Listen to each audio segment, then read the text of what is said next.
the absolute finest entertainment on the internet. Join us in fighting back against evil.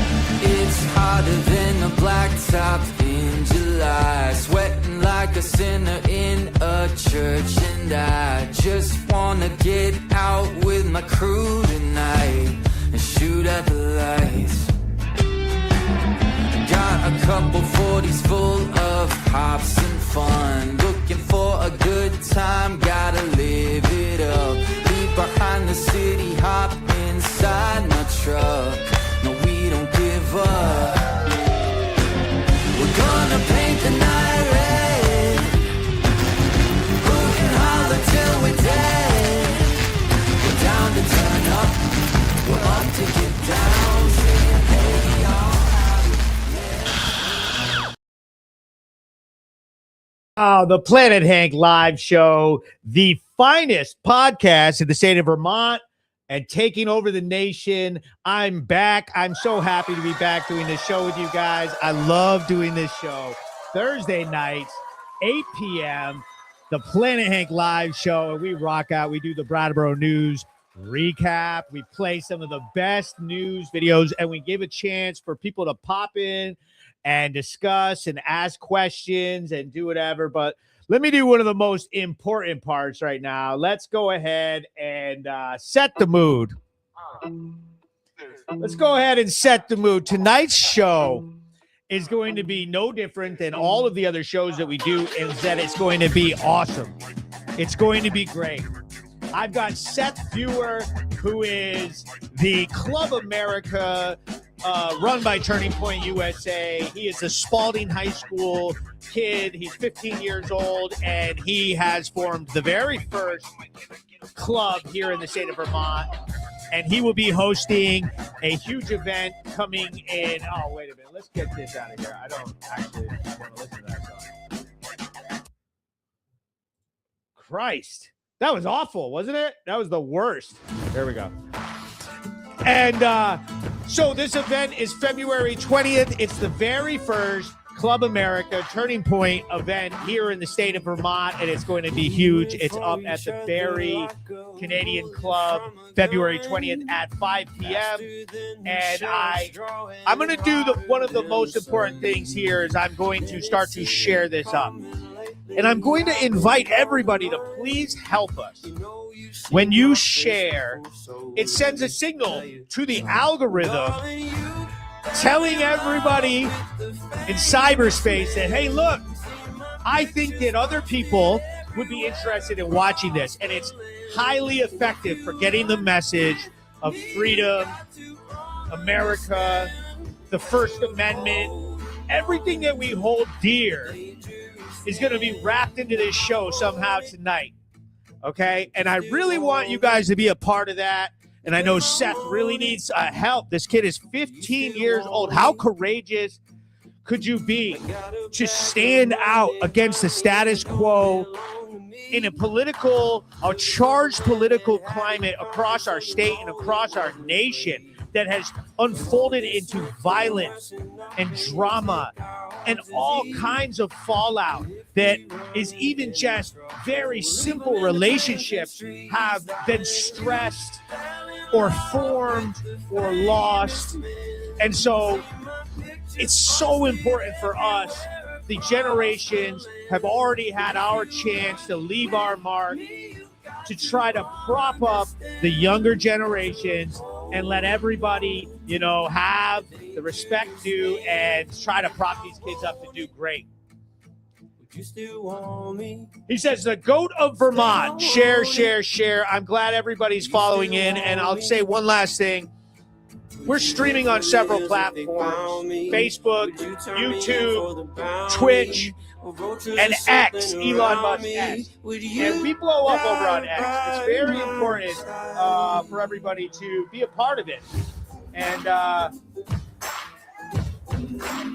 share me up over there. So without any further ado, he says, hello from Russia. You see that? We got a spy in here already. We got a Russian supporter. Big shout out. We love Russia, right? So what I'm going to do, I'm going to shut this down, and I'm going to invite everybody's friend and this kid that I'm truly proud of into the chat, Seth Fewer.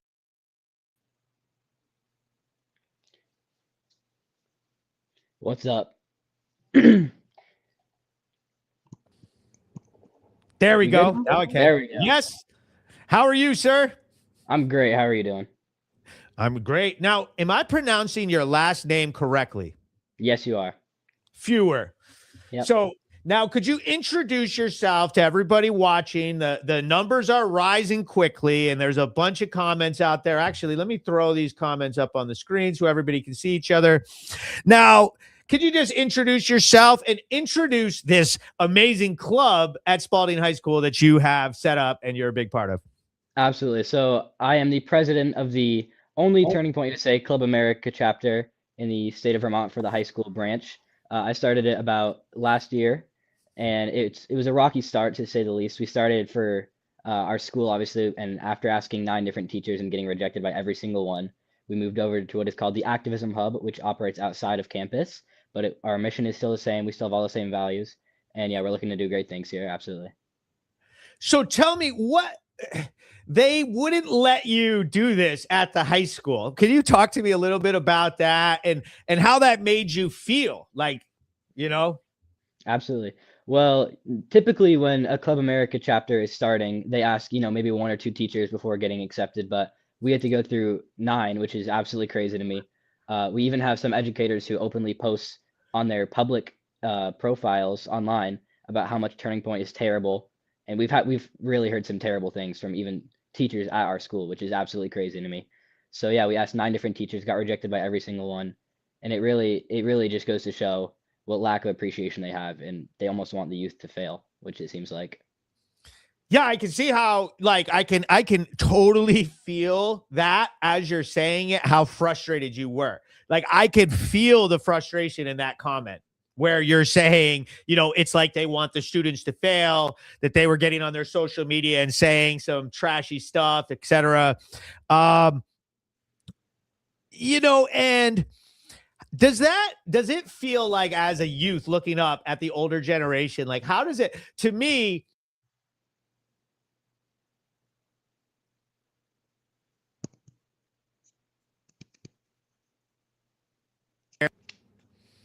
All right, we're back. So obviously these teachers are almost being paid to be our role models, essentially. And what's really crazy to see is the terrible job they're doing almost. These people are really being paid to be our role models, and it's just not good. Yeah. And so this comment right here from Janet in Bennington, she goes, I just went to a youth event in Vermont recently. They wouldn't allow a chapter at my kid's school in Bennington. So this is starting to feel like the trend. There's a lot of this occurring in the state. Have you heard other stories? I have definitely heard a few stories or clubs where either getting discriminated against or just different stuff by teachers, which that's the greatness of Turning Point USA, is we don't need the schools. It's great if we can get inside the school, but even without the school, we're still going to be fine. We still have the Activism Hub. We're still going to do everything we set our goals to do. So tell me this, like, now walk someone through who doesn't know anything about what the clubs actually do or what you do. Can you sort of tell us what do you do? Absolutely. Well, my biggest goal as chapter president is to really just inform the community about what we're trying to do. And we're trying to just reach out and just really talk to people, get that open dialogue, see where they're coming from, make some connections with them. Because what I found most important about politics and Turning Point specifically is finding common ground and building off that, which is really the best part about what we do. But we host meetings, we host different events, obviously like the one coming up in February. It's going to be great. So we do different things like that. Okay, and so I'm going to throw up a poster for Seth and his event.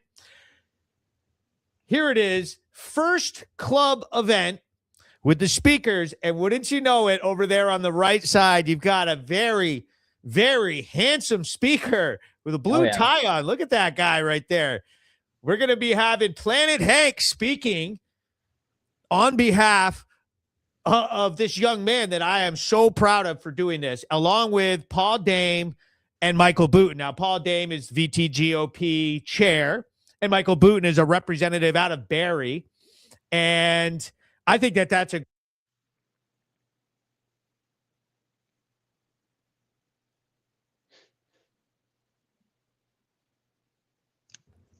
Lost you for a second there.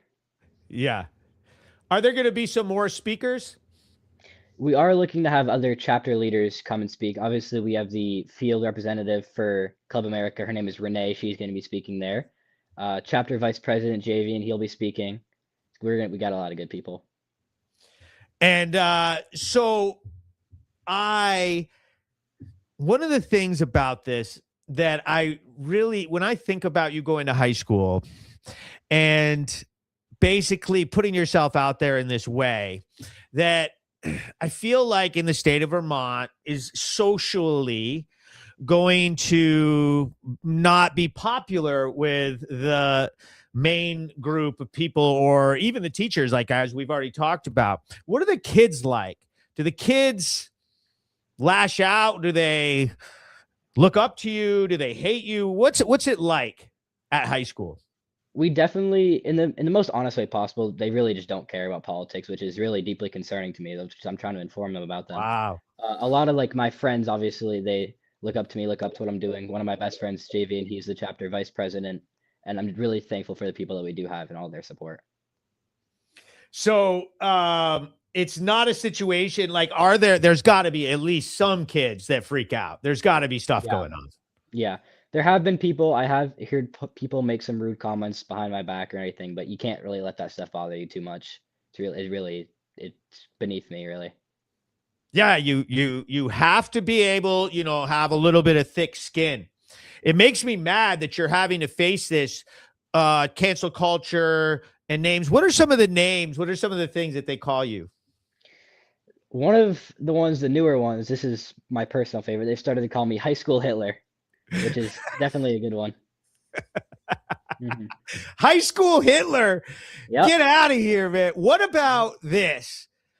What about Turning Point makes people think that you should be called Hitler? What is the beef with this organization? It's really just stereotypes, and they don't want to even hear any other opinions than their own. It's really disheartening. It's like Turning Point. Our main thing is we try to listen to other people's ideas. We try to find the common ground in them. They're against that completely. Like, is it they're that mad about Charlie Kirk? Mm-hmm. That's definitely a factor.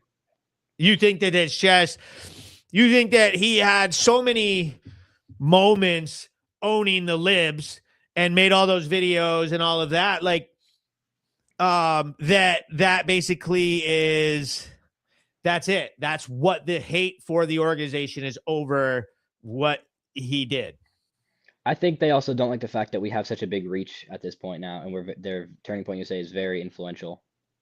So it's a moment where they're just trying to they see it being potentially harmful to their platform and their power politically. Absolutely. So now it's just, this has to be the target. We got to get rid of this because they've got too much power.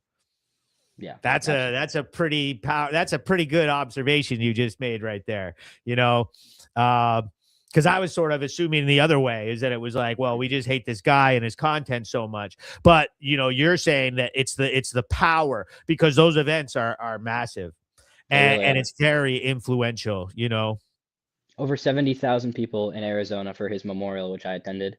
And there was another, I think, 30,000 at America Fest 2025. It's really, I don't see any Democratic events that have that kind of attendance. Yeah. Not even close. We could talk crowd size all day, and we've done that. Everybody's teased each other already, but you want to have event crowd size competitions with a Turning Point event, especially the last ones, you forget it. Absolutely forget it. These are some of the biggest events in the history of, political events. So now, were you involved with Turning Point before Charlie Kirk's murder? I was a part of Turning Point since December of 2024, I believe. And he was assassinated tragically in September of 2025. So I was a part of it for a good amount of time.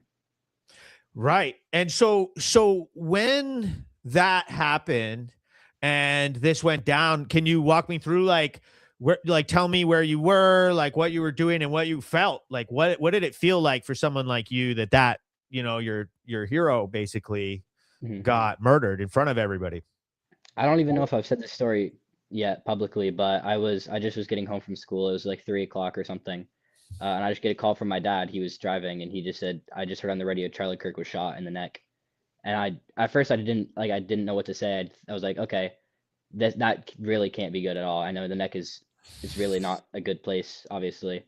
I was scheduled to go work 'cause I have a job, and I was scheduled to go work at 4 o'clock. So I was getting ready to go to work.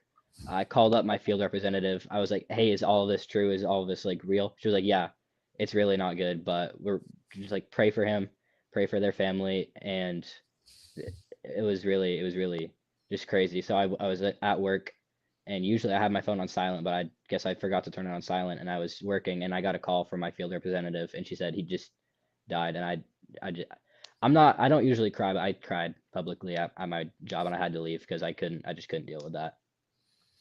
Yeah, I was really upset when I found this out myself, and so I got on the phone with some of the team members, and I was mad. And I'll say this, I will say this: some of my liberal friends called me to say that they were sorry, which I'll give them credit for on that. Is that I was like, wow, and then obviously, tell me about like what started happening about a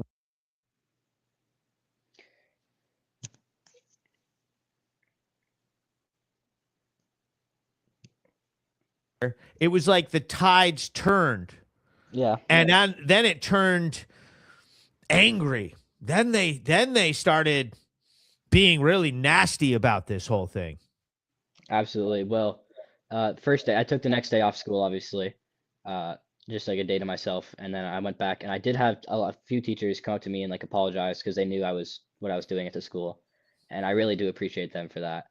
And then obviously I don't know if you've seen it, but all the jokes about it on like online and on TikTok and stuff, I have zero toleration for that. It's not funny at all. And now, did you see some of your teachers and some of these adults that you have to have in your life? I mean, it got pretty trashy, and there was a lot of people doing it. Did you see any teachers making comments about Charlie that were disgusting? I did see one publicly online. I don't know if it was about his assassination specifically, but I saw something that someone posted, a teacher at my school, and they said something along the lines of people shouldn't be getting fired for like speaking their opinions about this, because at that time teachers were getting fired for saying that, not at our school, but other schools. Right. So you saw one teacher saying something that was inappropriate. Were they fired? Do you know of? Were they talked to? Did anything? Just nothing. Nothing happened. And I don't know if I should say this, but I actually had that teacher too at the time when they said that, and nothing happened at all to them. Wow. And we went through a lot with this. We saw Jimmy Kimmel. Yep. What do you think about what happened with Jimmy Kimmel and what he said? He definitely made some comments that shouldn't have been said, and there was other factors for him losing the show too. Obviously, there was the whole blackface thing he did a long time ago, and just the ratings weren't great to begin with, so it's no surprise there. Yeah, I mean, like every time I mess up, I end up in the same boat and I felt, it's like crap. I'm a comedian. I say stupid stuff all the time. And then when you run it back, it looks terrible. This is something, it's awful. And so when Kimmel started speaking, and I'm a softie sometimes, and even my team will probably get after me for this one. And, even when Don Lemon got took in at first, I read the indictment, and then I was like, oh, absolutely not. That's ridiculous what he did. You can't go in the church like that. You can't plan the whole thing and lie about it, but at first I was like, wow, that's messed up.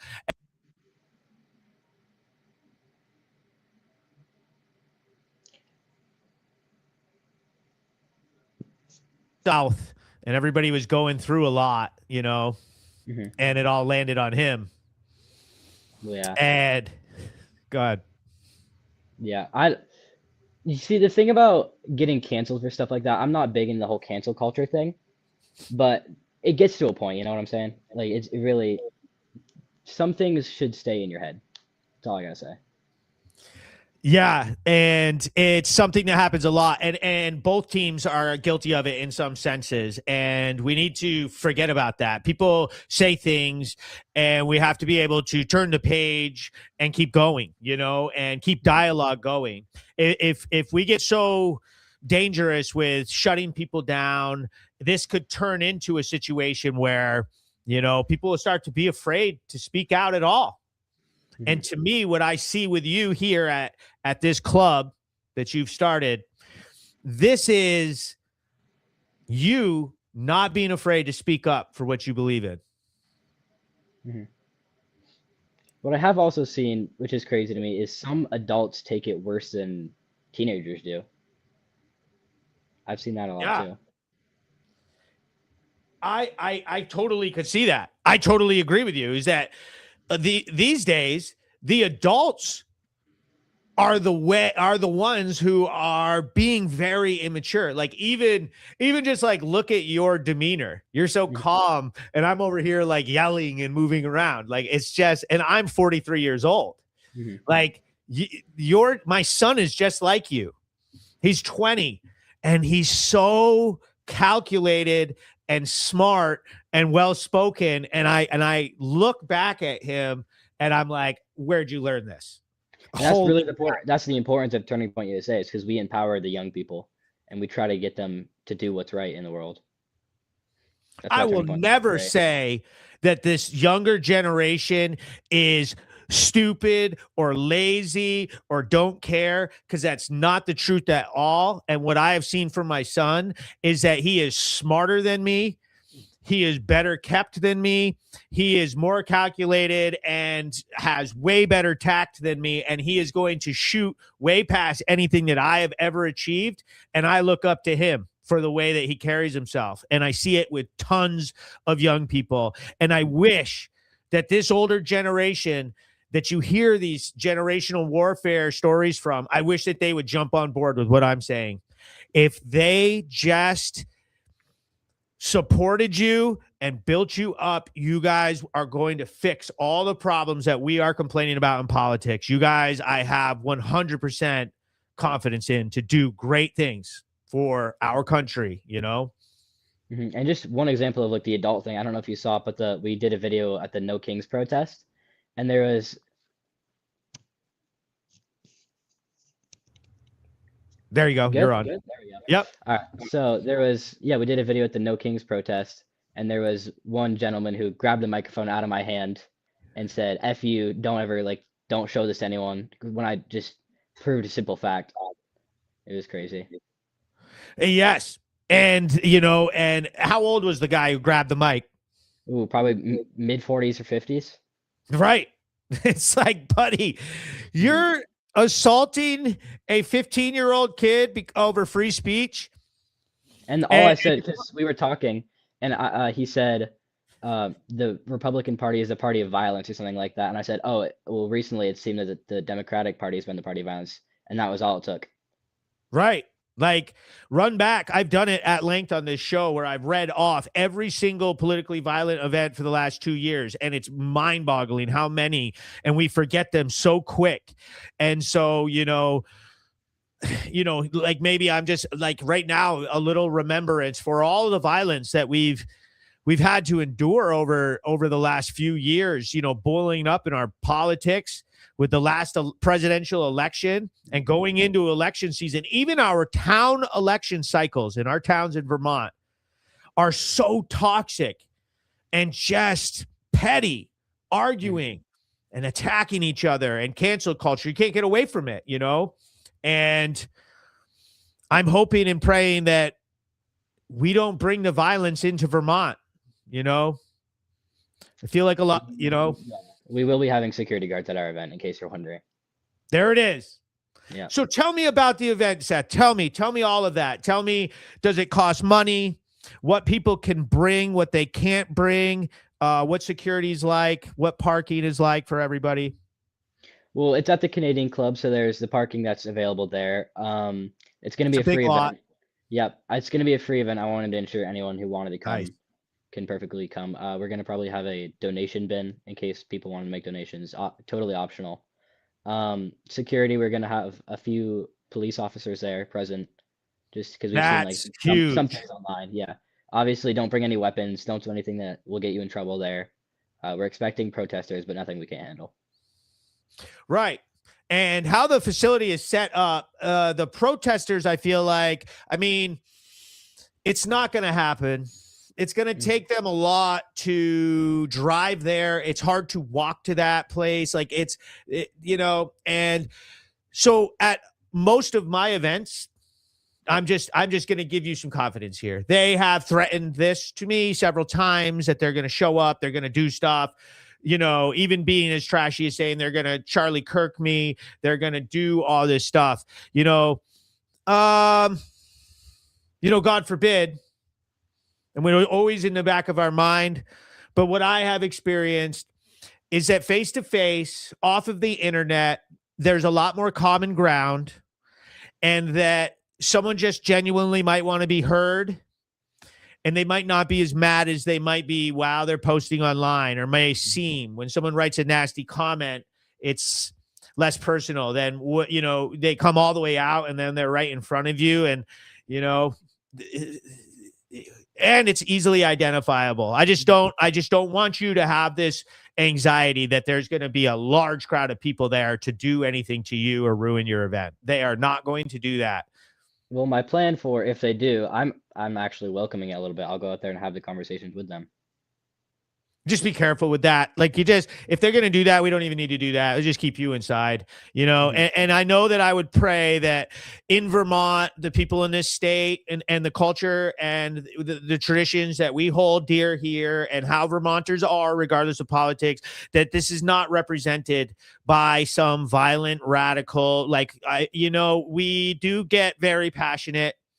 We might have some rude things written on signs or some pretty exaggerated posts. I think most of the anger we see here is, social media based. We do have the protest culture, but hopefully we don't get a bunch of anything happening. She said, "Be anxious for nothing."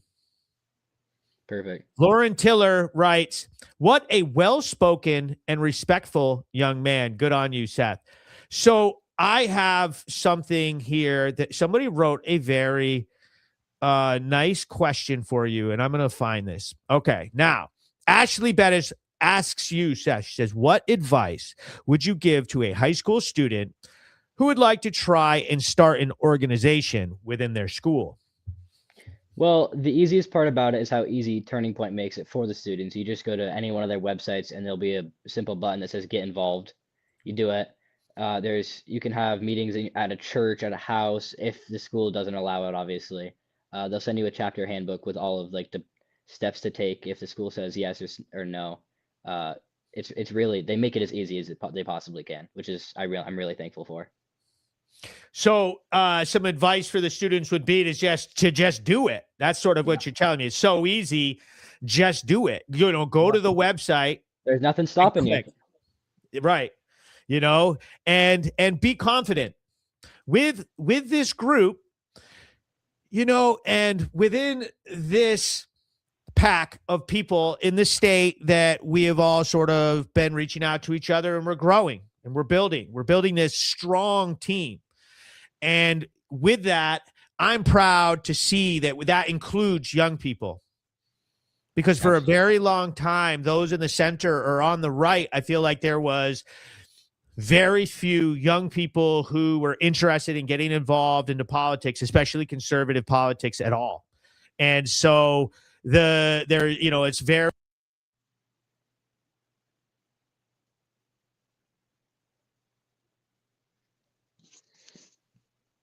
having the courage to step out like this makes, me see a wonderful future. I'm inspired by it 100%, Seth. Mm-hmm. I'm definitely very thankful, because obviously the youth is the future. getting him started off on the right foot is very important.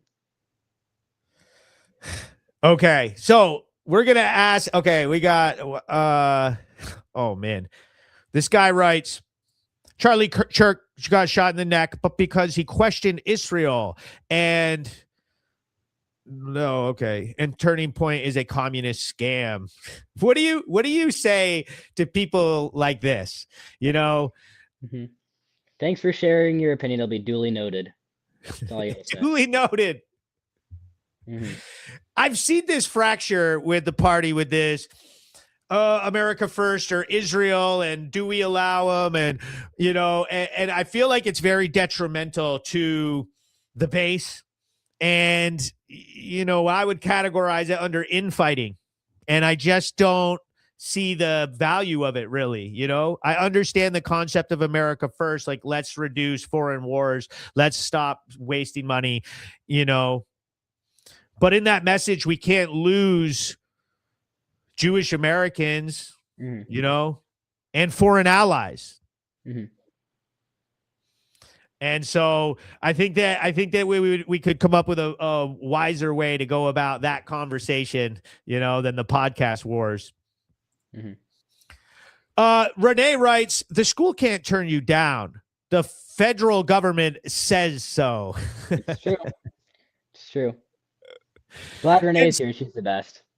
Renee is awesome. And so for people who don't know, Renee is the regional representative for Turning Point and, you know, is a very strong advocate for all of the youth involved with this and is a source of information. So everybody, please follow Renee. She's in the comments, and follow all of this stuff with, you know, Club America and Turning Point. Now, what I'm going to do, since this is a news show, what I'm going to do, Seth, is, you know, I'm going to play a video of a situation that happened here involving some of our courageous first responders in Vermont. And we're both going to watch it, and then we're going to react to it. So here we go. We'll play the video. Fighter. What are you doing, Adam?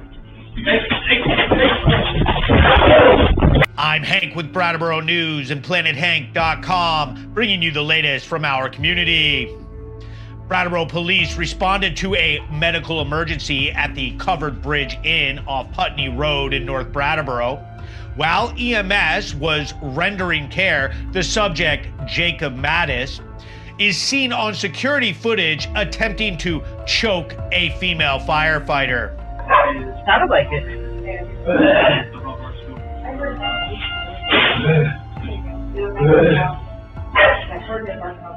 What are you doing, Adam?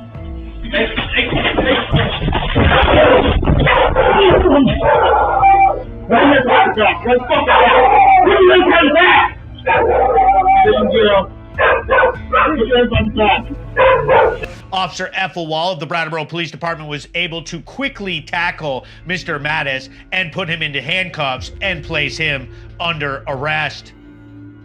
Mr. Mattis has been arrested recently during a warrant raid of his hotel room, where he was found in possession of guns and narcotics, according to a Brattleboro Police press release. He is now charged with aggravated assault, assault on a protected professional, disorderly conduct, and violation of his conditions of release. He is being held on $10,000 bail, and he was scheduled to appear in court on January 30th. He is currently being held at Southern State Correctional Facility. Just because you are arrested does not mean that you're guilty of a crime, and the investigation is ongoing. For the latest, follow me on social media and visit our website. I'm Hank with Brattleboro News and PlanetHank.com.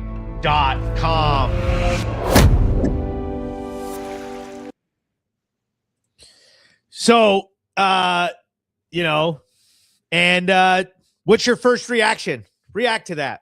We are so thankful to have our first responders. They should not have to put up with this stuff. It's terrible. Our female first responders are dealing with a ton. There's so many stories of them getting abused like this, you know, and sexually assaulted. And what do you think about the idea of that? Like this guy, he was just arrested, and he had a bunch of fentanyl and Mhm. drugs and guns and everything else, and had a warrant, and he's already out on the street, and is having another drug scenario. It ended with him actually trying to attack somebody this time. That's really the fact that they let them out so soon after something just happened and leave people open to the situation escalating. It's really not good for anybody. It's really not good. It's just this breakdown in Vermont's legal system. Like, there's so much speculation and spin on this topic of why we have a revolving door in the state. Is it funding? Is it ideology? Is it jail cell space? Is it a liberal judge letting him out? Are our policies just completely ruined by politics at this point? Because it feels like on the left, there's this pressure to move away from what they call carceral approaches, as in going to jail. Mhm. And on the right, there's this pressure that we want to increase the police and get more jails and, rule with the basic conserve the way we've been doing it in the past, which, has, there's a lot of people who like to say stuff like, jail is, nobody's ever proved that jail does anything. It just makes your life worse. That's not true. Jail has rehabilitated millions and millions and millions of people for 1,000 years. There's been some bad applications, but to say that nobody ever went to prison and learned their lesson, got out and said, I'm not doing that again, I mean, it just seems like a lie. Mhm. Definitely. It's basically just grown-up timeout at this point. They sit there, they learn their lesson, and I think it is helpful for a lot of people. Yeah, I do think that it could be very helpful, especially for somebody who's addicted to fentanyl. Oh, Another yeah. huge problem that we have here in the state is our drug usage. And so, is it something that would be helpful to them to be held for 21 or 30 days and be forced to detox, or should we continue this? Nobody's being held on pretrial. You're out on a citation. Because right now, basically, you can have bail if and then they can put conditions of release. Mm-hmm. Those are the two options. And they can hold you with no bail. They can hold you, but it's very hard for them to do so. They have to go about making it a mandatory reason, or like a very severe crime. And they said that here's the reason why. We have to argue why you're not allowed to be released. And so I feel like for someone like you, being a kid and looking at the older generation, I mean, do you see the drugs hurting people like that? Do you see how suffered and how destitute a lot of our population is? That man's like 40 years old, and that's the his life. The homeless population in Vermont, definitely a good amount of them are, doing substances, which is really disheartening. And they could definitely in some situations, prison, like you brought up a really good point. It could be like a good detox for them, and maybe it could in the long run help them get back on their feet, honestly. They do that a lot in New Hampshire. They do that. That's something that they do, is that they, you violate your parole, your probation or parole or whatever. Immediately you get put into jail for 21, days detox. You fail a urinalysis. There's like a whole process. Like, you're locked back up and you're detoxed, and we don't have stuff like that happening here. Mm-hmm. Now, do you see drugs like that in the high school? Is it they're cracking fentanyl? No, thankfully not. Wow. Yeah. And that was a concern that I have. And I know a lot of Vermont voters and families have of, they're scared because what they see on the streets, we basically have a fentanyl and crack cocaine crisis, and an epidemic. And, is that playing out in the schools? Because I know here in Brattleboro, we do have drugs like that in Brattleboro High School, and so it's a big problem. Mm-hmm. And well, obviously, the school I go to is pretty big. I can't speak for everybody, but for the most part, I haven't seen anything. The only thing I have ever seen, and I know there's a lot of cases of this, is the youth vaping, which is also really horribly terrible. So Lori Johnson writes, there are more drugs in the prisons here in Vermont than on the streets. If our state can't keep it out of prisons, how will they ever stop it from coming to the state? And, now, I mean, obviously you've never been to prison. What do you think? You think that there's more drugs in prison than there is on the street? Or is that sort of a wives' tale? Maybe in the holding rooms or the evidence rooms, but I don't know if I would see it, just on the floors. Ian Buck writes, I call bull on that, sir. There's drugs in all Vermont high schools. And Renee kind of backs it up, says, unfortunately, this is true. Mm-hmm. And yeah, it's very sad. She said, you can try to force detox. However, if they don't support you after release, they will relapse. And that is a huge problem that we're seeing, this revolving door, and you brought up a good point.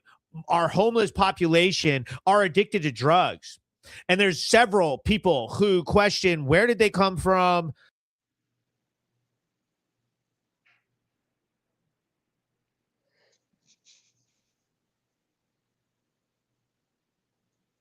And then so when they get picked up for a crime and then they go in and maybe a detox happens in jail and then they get released and they're homeless again, they're definitely going to relapse. And we see this all the time, We do. They do have a lot of those public housing places where they have like monitoring, I'm pretty sure. I think some situations where those are good. We need way more of that. It's called sober living. Yeah, a sober living facility is like where you can go to a halfway house or sober living after you get released, and you have to check in and they watch and you do your analysis, and you have to have a job and you contribute, and that we have zero of those here in Windham County. We have no options for anybody down where I'm at. Now, there are a few places in the state and some rehabs, but as I've looked into it, for like a 30-day detox in this state, it's up to $145,000. And then for the remaining program of their 30-day program, it's $145,000 for the 7-day detox and another $45,000 on top of that for the 30-day program. So it's around, $200,000 for programs that are too short to begin with. And there are very few seats available in this state. Now, there are options that are covered by Medicaid so that, homeless people and stuff can get them. But what they keep doing is jamming the program and cutting down what's covered and what's not. And we all know that that's not long enough. That's not long enough for these people to truly break the addiction and this cycle. Mm-hmm. So, again, what I'll do right now, Seth, is I'm going to throw up the poster again and play this for everybody. Whoops, there it is. And so, first club event, Club America. Speakers are Michael Booten, VTGOP Chair Paul Dame, and the illustrious Planet Hank is going to bring down the house with I've got a whole speech prepared, buddy. You better be ready to listen, Seth, because I'm going to be dropping some knowledge. Okay. I'm going to be spitting some game. So tell your friends, listen up. Hank's coming out, Oh yeah. How many people do you expect to show up from your school? For my school specifically, I'm expecting a good amount, maybe 40, 50 kids. Wow. But I think they said the club holds 200, so I'm expecting a packed house. It's going to be a packed house. It's definitely going to be a packed house. And anything else you want to tell me about the event, and basically like give yourself a little plug on your social media, and let's do a little following. Yeah, you can follow the Instagram at FewerHQ and the Club America Instagram. It's, I think, Club America in Barre, Vermont. And everybody, go follow this kid. Okay, like for me, my interest in this is literally to show these kids the way. If I could give them a little bit of knowledge or tell them something, is what I would say is that I know about is cancel culture And it really made me upset to watch some of the stuff being leveled at Seth and some of the comments that I hear out there, and the way that, you know, the Reddit people and the trolls went after a young man, you know. And I really want to prop this kid up. So everybody go ahead and share it up and follow this guy, Seth Fewer. And I'm so proud of you, buddy. And I can't wait for the event. Don't even get me started on the Reddit stuff. It's a rabbit hole, to say the least. It's a rabbit hole for sure. And anything on Reddit is terrible. It's garbage, you know. It's all anonymous. People have no shame in saying really whatever they want. Yeah, the anonymous poster thing is wild. So they you know, in a lot of the comments, it feels like they don't even actually care about it. They're just commenting to be trolls. Yeah. So thanks for coming on, man. I'm excited. Seth Fewer, everybody. Can't wait to see you there. Better be a good speech. Oh, it will be great. I promise. I'll work on it a little more. Later, Seth. Thanks for coming on. Thanks for having me. Yep. So, man, I'm so proud of this young generation. Look at that kid. That kid is awesome. Okay. And so I'll be speaking up there, and I invite everybody from Windham County. You guys got to come up. Bring your kids up. We got to get one of these in the Brattleboro High School. We need to all work together and get these clubs set up all over the place. And so another situation I want to talk about has been happening around here in Brattleboro and all the things that we do. And so I'm going to just play some videos here and discuss a situation where some complaints about my own First Amendment and everybody else's First Amendment rights and freedom of speech came into public debate. And I've been in the newspaper 5 times in a row. I'm on the front page today.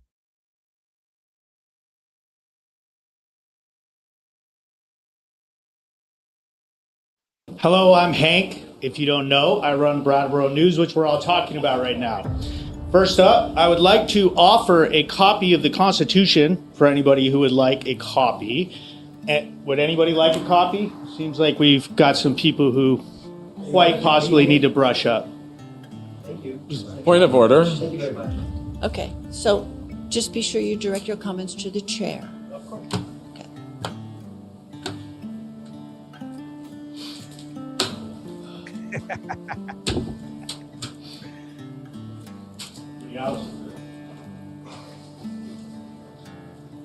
So if we all flip to page 40, we will be looking at the Bill of Rights, particularly the Please First sit down, Amendment, Mr. Hennessy. which what'd you say? I asked Mr. Hennessy to sit down, and he has.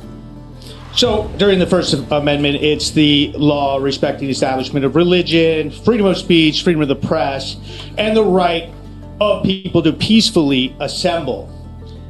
And so I think we're hearing comments being leveled at the police department and at myself, but those do not supersede the First Amendment. And I think that it would be an abuse of authority and completely inappropriate to be the first town in the history of the United States of America to even discuss an ordinance that would limit freedom of speech, especially considering the town's desire to film ICE.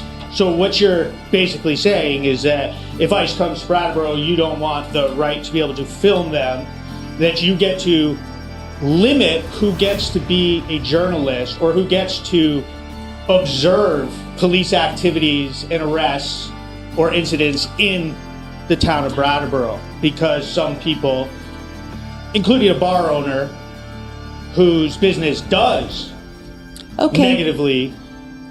Hank, your time is up, and I think that we have stretched the limits of public participation with these two. So stay tuned to see if we will determine whether or not we'll have additional So final discussion. statement, I just am asking you guys not to bring this upon Brattleboro, because this issue is much larger, decided by people far smarter than any of us. And I don't think that we need to publicly shame the state of Vermont and the city of Brattleboro because of someone being upset. Thank you very much. Steve Peterson. So, okay. Let me go ahead. We'll put me back up. So there I was handing out the pocket constitutions from Turning Point USA that we got from Renee that we were just talking about. And so I put them to great usage defending the First Amendment against angry liberal women who wanted to create an ordinance that says that I am not allowed to passively film public officials from public vantage points, which I think that the First Amendment, the Bill of Rights, kind of holds jurisdiction over everybody's feelings and always will and always has. And in fact, is the exact reason you're allowed to have feelings about any controversial issues, especially leftist issues, everything that they have ever fought for. They used the First Amendment in order to create the speech that they needed to for everything that they wanted. And so did everybody. And so when these people decided that they wanted to try to trash me out, mischaracterize what I do, and say that all I do is film people at their most vulnerable and then, put it online for voyeurism clicks. It's just an unfounded, untrue, lazy takedown of what I do. It's not the truth at all. I follow a scanner. I don't target anybody. I don't target vulnerables. I go where the police calls on the scanner lead me to. That's how it works. There's no other way to get there.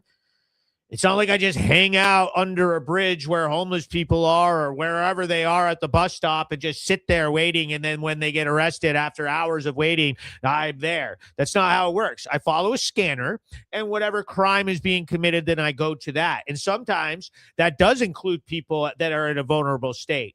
But my camera is passive. I don't say anything about what happened. I don't say anything during the police situation. I don't do anything. I film it. And so if they were abused or the officer was abused or anything happened at all, I would have a record of that, and it would be able to work against someone or, to defend somebody. And it has in several instances. And what about my coverage over the last few weeks between stabbings and a firefighter being attacked and people fighting? What is this? What is this anything about vulnerableness? I haven't had any there hasn't been any homeless people in my videos. A video of people getting that broke into someone's basement and were living in the basement in the cold weather.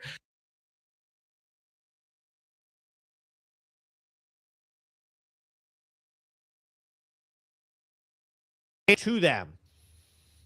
And so it's important for people to be able to stand up and speak and defend themselves. And so I did.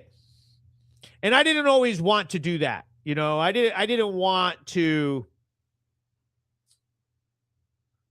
Let me see. I'm going to play the next video. It was a little uncomfortable at first. It's a pain in the ass. I didn't want to go down there and have to deal with this. She said, "Bring back Crackhead Joe." She said that woman is a poop head. She interrupted our hero.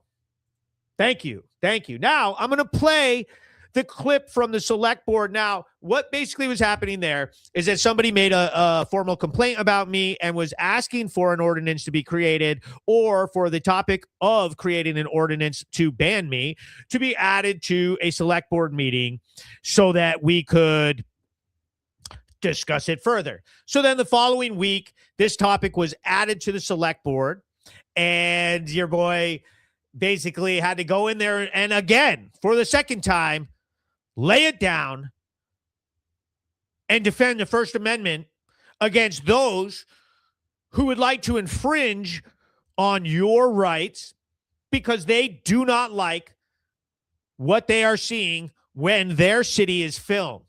When I film in their city, they don't like what's being seen and are saying that it's working against their marketing efforts. And they're worried about our digital footprint because, which a lot of people identified very quickly, is that it's just that.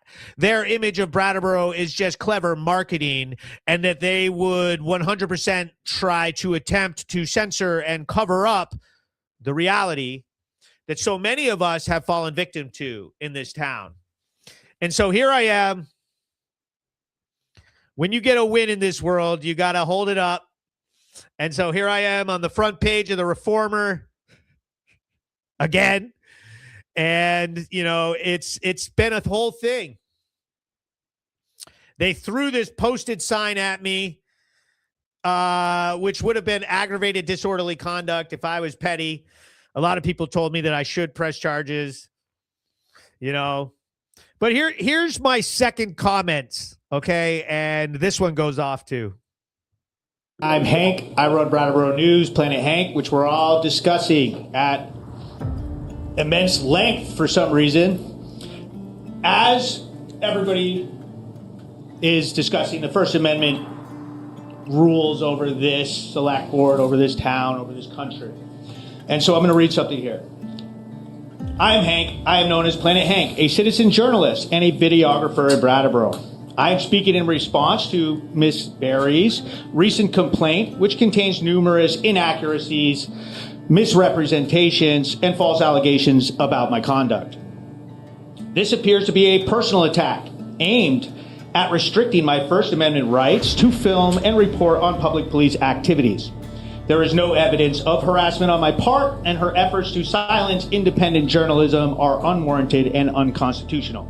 Now, I'm going to go through specifically via the correspondence that she sent everybody and, you know, some of the dialogue and back and forth that we've, you know, had. You've got 54 seconds. Okay, that's fine. You don't want to let me speak about me, that's fine. I'm letting you speak. But anyway, VSP Directive 350 does not exclude citizen journalists, even, you know, that was a misrepresentation and a mischaracterization of the law. Number two, tactical liability and safety. So I have like over 1,000 videos plus 1,000 more that I haven't posted for my own reasons. And this has never come up that I have contaminated a police scene, that the officers, if they felt like I needed to move back, that they didn't tell me to move back and I wouldn't absolutely move back. The situation with this woman saying that I was on her property, she can hold up whatever sign she wants now. She should have put those signs up on her property and I would have been like, oh crap, no trespassing sign. But in our state, and in almost every state, when there's a public emergency, such as a fire, which is specifically listed, someone for the purposes of gathering news information can in fact follow first responders and film it, you know, and then immediately leave, which I did. As soon as they asked, or somebody, I didn't know who it was, they said, hey, you know, blah, blah, and I said, okay, and I just got in the car. There was no rude anything. There was no response to that. Moving Madam down. Chair, time. Your time is up. It says I have 26 more seconds. No, it's those numbers are going up. But anyway, you know. Madam Chair, time. Thank you. Okay. First Amendment. All right. First Amendment. No, we have two more commenters. Yes. And you hear them yelling. They were like, time. Don't let Hank tell the truth. Not at a public meeting. Hank is not allowed to have any time to discuss an entire meeting that is based on discussing me. I'm not allowed to speak, you know, and okay. And you can see why, because they're ill-equipped. They're ill-equipped against me. I'm a monster. You put that microphone on me, baby, you losing that debate. That's what I should have done, is slam the microphone down and said, that's how you debate. That's how you debate. I will always fight for the truth. When I make mistakes, I say I'm sorry. And when I am wronged, I will go to war. And so I'm tired of it. Don't go in there and try to pull some crap about it's the most vulnerable moments. Basically, what they did at the meeting was try any way they could to figure out how to get me. There is no, you know, oh, what about trespassing? What about somehow contaminating the evidence? How can we try to get them arrested for going and doing something wrong? You know, and then one of their points was, well, you know, they've got their weapons out and you got Hank there, and doesn't that cause a safety risk that he's distracting them while they're supposed to be concentrating? And then at the same time, they're like, shouldn't an officer be focused on if Hank broke any rules and that he can get arrested? It's like it's Hank derangement syndrome. And this is what I say. Shave your heads. Shave them. Shave your heads. shave all your hair off, scream at the sky, scream at the world. But here in America, we have the First Amendment, and it's to protect me.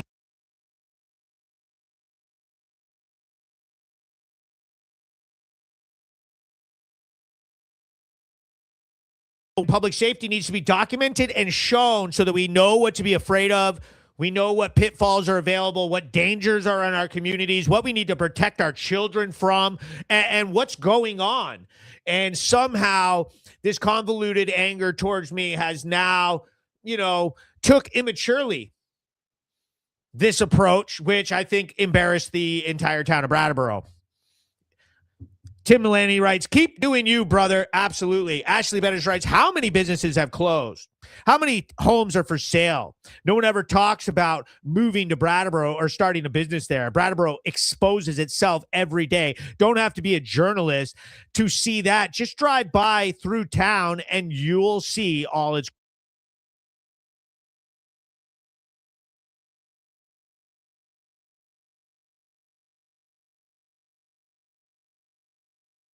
a long-winded complaint about me. So keep up with all the good work, Hank. You are making a difference. Keep up the good work. What you are doing is showing, should be lighting a fire under VT officials to stop focusing on other states or even countries' problems and focus on our own Vermonters in desperate need of housing and treatment. And that's really just it. I just made some videos about our House Representative Becca Balint and how she has attached herself to the events unfolding in Minnesota and wants to be on the forefront of protesting and these national issues that have no bearing on what she's been elected to represent. Minnesota does not need Becca Balint flying in to act like a political activist. That's not helping. That's hurting the state of Vermont. It's making us get involved in a divisive issue that causes all kinds of division in our state. We have people here who don't agree with her that she's supposed to be representing, and that what her work is doing is not helping them in any way. It's not representative of their values or what they want to have, anything. Like, they do not want Vermont being jammed into the front of a divisive, controversial public action and insurrection in Minnesota. He goes, if you hang out at the bus terminal on Flat Street, you could film all day. Exactly right. It's endless. And so, again, we're on the paper. We've got a lot of big things coming. Soon I'm going to be branching out. I was up in Montpelier at a very important meeting the other day. We've got the event coming up in Barre on the 20th. Please come out. I know it's a little bit of a drive, but it's so worth it to support this younger generation and to support Vermont. The best interests of Vermont are represented in my media, in my content, at these events and organizations that support us, and I highly recommend that everybody go out there. Now, it's been kind of cold out, and Vermont is in dead winter, and it's a little depressing, but let's take a look at the weather. Tonight, it's 20 degrees out. It's clear. Tomorrow, Friday, cloudy. High of 26. Saturday, it's going to snow. 60% snow. High of 24. Sunday, sunny. Monday, sunny. Tuesday, partly sunny and cloudy on Wednesday. Those are high temperatures. The temps have, I think, are scheduled to get really low into the zeros again.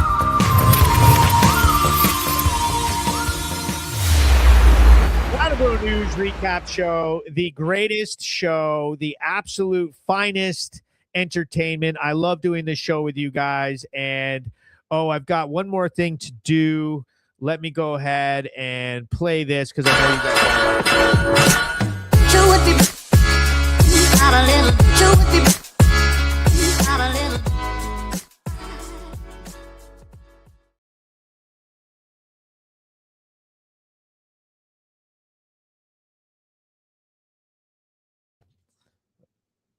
There we go. What I'm going to say is please put out 3 dog emojis in the comment section. I need 3 people to leave She goes, your audio's been cutting out. I know, it's the internet lagging. There we go. Put up these dog emojis for my boy Marco. 3 people got to put 3 dog emojis up, and we are going to take this down. There we go. We got one person did it. They're going to do it. They're going to do it. And this boy right here, who is the finest dog in the land, he is going to, there they go. Wait a minute. Yep, that's 3. I counted them. All right, we need one more person. Go ahead. One more person. Don't try to grab it, sir. Do not try. There we go, Terry Lynn. Thank you very much. Marco, you got it.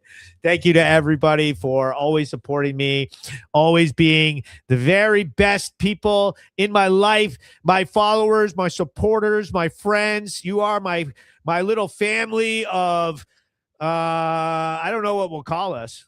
What do we call us? Hanksters. You're my family of hanksters, and I love you guys all the time. Thanks for watching, and go share up all my reels. Share them. I need them shared. Sharing builds this and gives us power. It literally gives us power. Planet Hank Live, the absolute finest entertainment on the internet. Join us in fighting back against evil. It's hotter than a blacktop in July, sweating like a sinner in a church, and I just wanna get out with my crew tonight and shoot at the lights. Got a couple 40s full of hops and fun, looking for a good time.